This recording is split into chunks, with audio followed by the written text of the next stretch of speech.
जैसा कि आप लोगों को पता है कि हम टीमों की कंप्लीट सीरीज़ डिस्कस कर रहे हैं।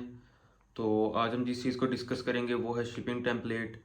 क्योंकि बहुत से सेलर्स को ये इशू आ रहा है कि हम शिपिंग टेम्पलेट किस तरह सेट कर सकते हैं, क्योंकि शिपिंग टेम्पलेट की वजह से ही हमें जो है वो पेनल्टीज़ आती हैं और टीमों की पेनल्टीज़ भी बहुत ज़्यादा हाई हैं, जिसकी वजह से जो है वो हर सेलर परेशान है कि हम इससे किस तरह फेस कर सकते हैं और किस तरह हम जो है इससे बच सकते हैं। क्योंकि शिपिंग टेम्पलेट मेन ऐसी चीज़ है जिसकी वजह से हमें हाई पेनल्टीज़ आती हैं। कभी हमारा ऑर्डर जो है वो उस पोस्टल कोड पे डिलीवर नहीं हो रहा, उसका हम लेबल नहीं परचेज़ कर सकते, या उस पर कोरियर कंपनीज नहीं जा रही, या उसकी जो है प्राइस हाई है, या वहाँ डिलीवर नहीं हो रहा। जितनी भी चीज़ें हैं इन सब की वजह से हमें पेनल्टीज़ आती हैं और ये सारी चीज़ें जो है शिपिंग टेम्पलेट में आती है। जब हम शिपिंग टेम्पलेट को सेट करना सीखें कि हम शिपिंग टेम्पलेट किस तरह एडजस्ट कर सकते हैं जिसकी वजह से हमें जो है शिपिंग टेम्पलेट की वजह से पेनल्टीज़ ना आए, क्योंकि आपको पता है कि टीमों की शिपिंग पेनल्टीज़ बहुत हाई होती हैं। शिपिंग की वजह से टीमों हमें जो है वो 4 पाउंड पेनल्टी डालता है।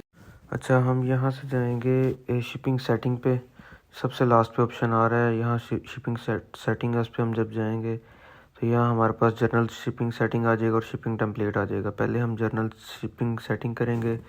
इसमें हम जो है अपने वेयर हाउस का एड्रेस ऐड करते हैं। जैसे हम ऐड न्यू एड्रेस करेंगे तो यहाँ हम अपना जो है एड्रेस का नेम देंगे, ज़िप या पोस्टल कोड देंगे, एड्रेस लिखेंगे और यहाँ नीचे कॉन्टैक्ट नंबर लिखेंगे और स्टेट रीजन लिखेंगे, नेम लिखेंगे।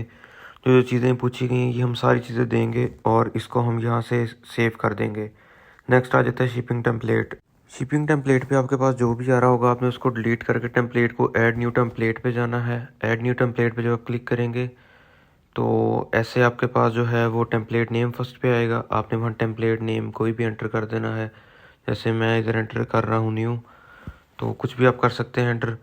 उसके बाद जैसे ही आप नीचे जाएंगे यहाँ हमारे पास जो है बहुत से रीजन्स शो हो रहे हैं।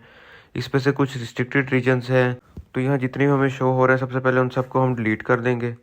डिलीट करने के बाद सिर्फ हम फर्स्ट वाला रहने देंगे, बाकी सारे हम डिलीट कर देंगे। डिलीट करने के बाद हम इसको एडिट पे क्लिक करेंगे।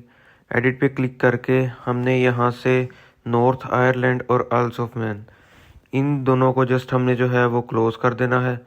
बाकी जो वैसे ही बाकी हमने ऑन रहने देना, जैसा है वैसे ही उसको हमने कंफर्म करके सेव कर देना है। जस्ट नॉर्थ आयरलैंड और आइल्स ऑफ मैन इनको हमने जो है यहाँ से रिमूव करना है। नेक्स्ट हम ऐड ग्रुप पे जाएंगे। जो स्कॉटलैंड के रिमेनिंग थे वो हमने एक्टिवेट करने हैं और जो आइल्स ऑफ मैन था हमने उसको एक्टिवेट करके कंफर्म कर देना है। अच्छा, जो रिमोट एरियाज़ हैं स्कॉटलैंड के, आइल्स ऑफ मैन के, इनको हमने 2 से 4 वर्किंग डेज़ पे रखना है। अगर हम इनको जल्दी करेंगे तो हमें फाइन्स आएंगे। और जो बाकी रीजन्स हैं उनको हमने 1 से 2 डेज़ पे नहीं रखना, 1 से 3 डेज़ पे रखना है। और अगर आप ड्रॉप शिपर हैं तो आप पीओ बॉक्स रिमूव कर दें। अगर आप वाइट लेबल या प्राइवेट लेबल कर रहे हैं तो पीओ बॉक्स ऑन रखें, क्योंकि जब हम टीमों पे ड्रॉप शिपिंग कर रहे होते हैं तो हमें नहीं पता होता कि हमारा पार्सल टाइमली डिलीवर हो रहा है या नहीं हो रहा। तो हम पीओ बॉक्स को इसलिए हम ऑफ कर देंगे और बाकी हम यहाँ से अपना टेम्पलेट सेव कर देंगे। अच्छा, 1 से 2 दिन जो है हम डिलीवरी वो नहीं करते इस वजह से, क्योंकि टीमों पे फाइन्स बहुत ज़्यादा आते हैं। तो इसलिए हम 1 से 3 जो है वो डेज़ डिलीवरी का करते हैं और 2 डेज़ हमारे पास हैंडलिंग टाइम होते हैं। तो इस वजह से टोटल 5 डेज़ हो गए। तो इसमें जो है हमारे पास फाइन्स बहुत कम आते हैं। बहुत से सेलर्स को ये नहीं पता और उनका जो है वो शिपिंग टेम्पलेट सेट होता है 1 to 2 डेज़ पे, जिनकी वजह से उनको डेली बेसिस पे फ़ाइन आ रहे होते हैं। तो इसको आप 1 से 3 डेज़ पे करेंगे।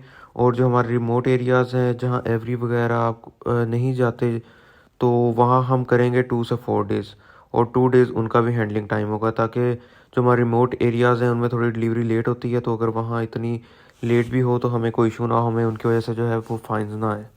तो इन दोनों को आपने मेक श्योर करना है कि ये इतने ही हों।